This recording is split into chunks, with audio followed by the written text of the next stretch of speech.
Welcome back to Power CEOs, the truth behind the business. I am here with experts in multifamily investing. And before the break, we were talking about how do we get involved, whether we're a professional, an executive, or an entrepreneur, whether we just had an exit.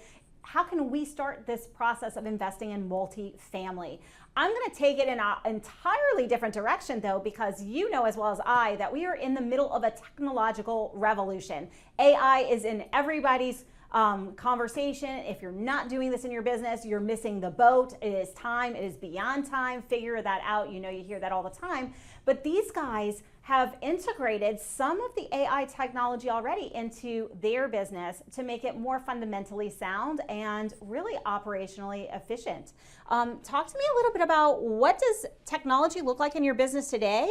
What are some of the ways that you've been able to improve your margins with technology, and where do you think it's going? That's a great question. You know, AI is very important if you use it in the right way. And it can be an important tool, but it's going to be the everlasting balancing act between the efficiency, what the AI is going to give me, and what does it cost.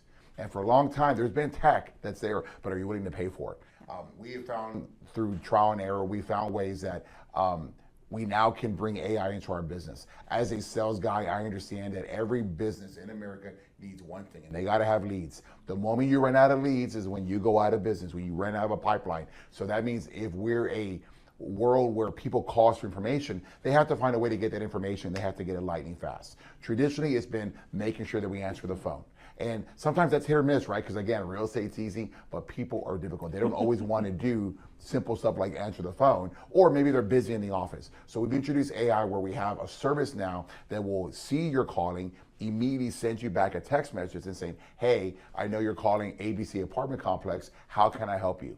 And there's a series of prompts. And in today's world where it's fast food society, microwave, I need it, you know, I need the information in a moment's notice. That AI shoots out that information back to you, and people can go on and you can get into our portal, you get into our CRM, our teams call you back, and we get the process going. Mm-hmm. Yeah, and it's, you know, it's speed of implementation, it's speed Yes. of lead conversion, and that's really incredible. And I had the opportunity to sit in on a little part of one of your masterminds. So folks, these guys don't just do this and live it, they also teach other people how to do this in a fundamentally sound way.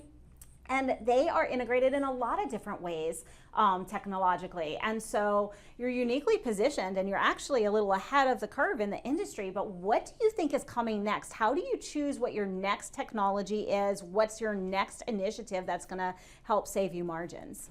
Yeah, I think it's just really identifying where we are in terms of the seasons of growth. And so right now, what we're doing is just really getting our operational efficiencies much more streamlined and utilizing these things like the AI to handle leasing. We've actually had leases that were purely just booked through AI all the way to the closing of the signed lease with no, technical like a leasing agent involved. It was purely just through AI where the lead was captured, went through the CRM. They found the leasing application and materials and signed a lease, right? So that's very impactful. And then I think as we enter our next phase where we're starting to take advantage of upcoming deals that are coming up, distressed opportunities, I think we'll see how we can find ways to integrate AI to analyze deals. And I think that's something that you mentioned you've already built into your business that we'd love to learn more we about. do it when we're looking at acquiring businesses. I mean, Right. That's something that you can do. And the reality, folks, is if you're listening to this, yes, we're talking about AI in real estate. But it applies to every industry. Think about every task that happens repetitively, that you can write an SOP and you can hand a book or have it digitally, and someone can take that and do that process for you.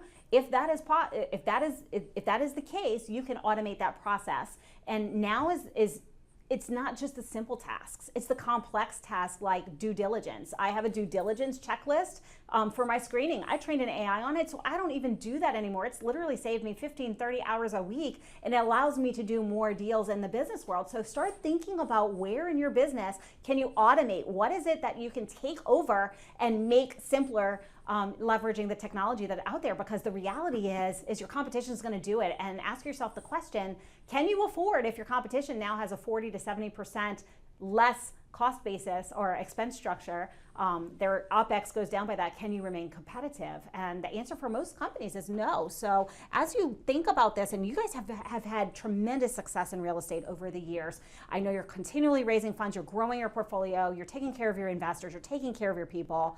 What do you see as the future of multifamily housing? I mean, it's going to be automation. It's going to be actually making the offices virtual. And this trend started before COVID. This was at 17, 18, we started getting virtual leasing where we have a little camera and the camera goes around everything. And so anybody, whether you're in Houston, Texas, or you're in New York, can you take a tour of our property when we're not there? Because the website's always open, it's 24/7. What does it say about you and what can they access? So when COVID occurred, we were one of the earliest property management companies to adopt that we had virtual leasing. So people didn't have to come to the office, they didn't have to get exposed. Right? They didn't have to get exposed to anything. And so they felt comfortable leasing these apartments. Next thing is going to be self-guided tours where you don't need the leasing agent. In our business, I feel the leasing agent is the weakest component in there. They're the least trained, they're the greenest, they're the least with a piece of the business. They're just here for a commission, and sometimes they want to work, sometimes they don't want to work. So being able to have self-guided tours where people can go through the tour on their own, they like it, okay, good. Then they come back and they start the application process without ever, as Jason mentioned, without ever needing any kind of assistance from anybody.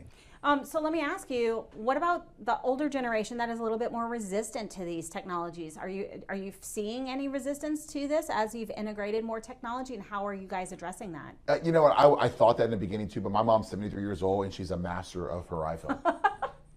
I think the older generation will become, when they got to be first introduced to it, shown how to do it, and then they will fly with it. Like I consider myself part of that older generation. Somebody taught me ChatGPT the other day, maybe about a year ago, and now it's like my best friend.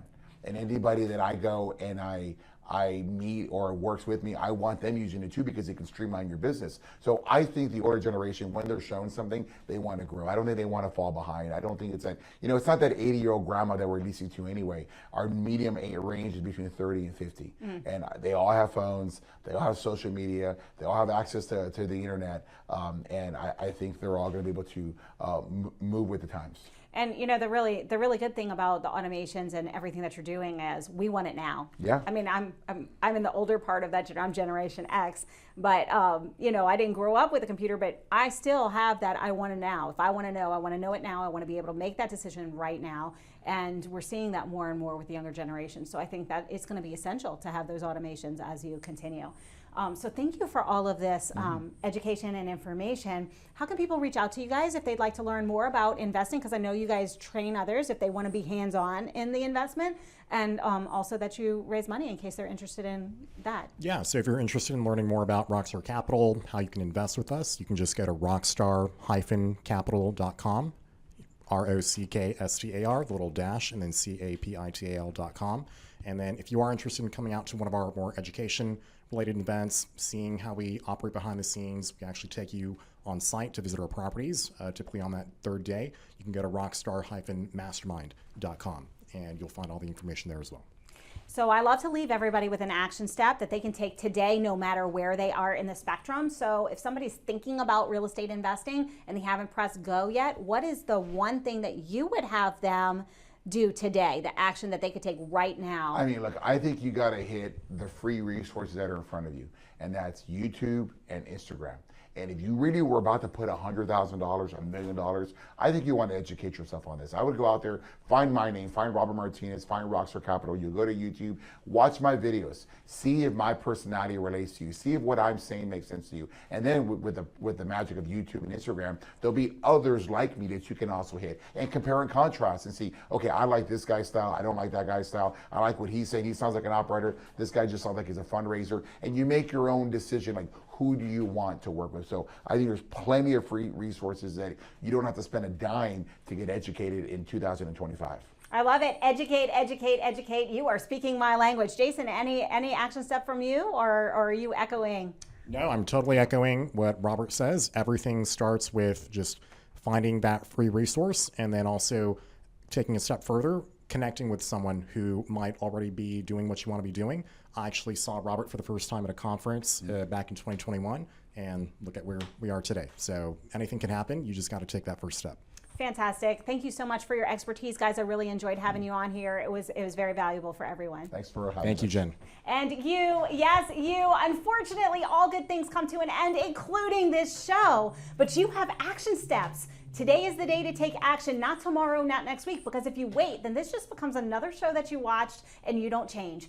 The change happens when we take action. So go and educate yourself. If you're looking into real estate, check out the free resources as these gentlemen shared. Check out their website. Reach out to them because they are a wealth of information for you. But today is the day to take that action. I encourage you to do so. And without further ado, we will see you again, same time, same station next week. Until then, win today, win this week, and I'll see you next time. This has been a Now Media Networks feature presentation. All rights reserved.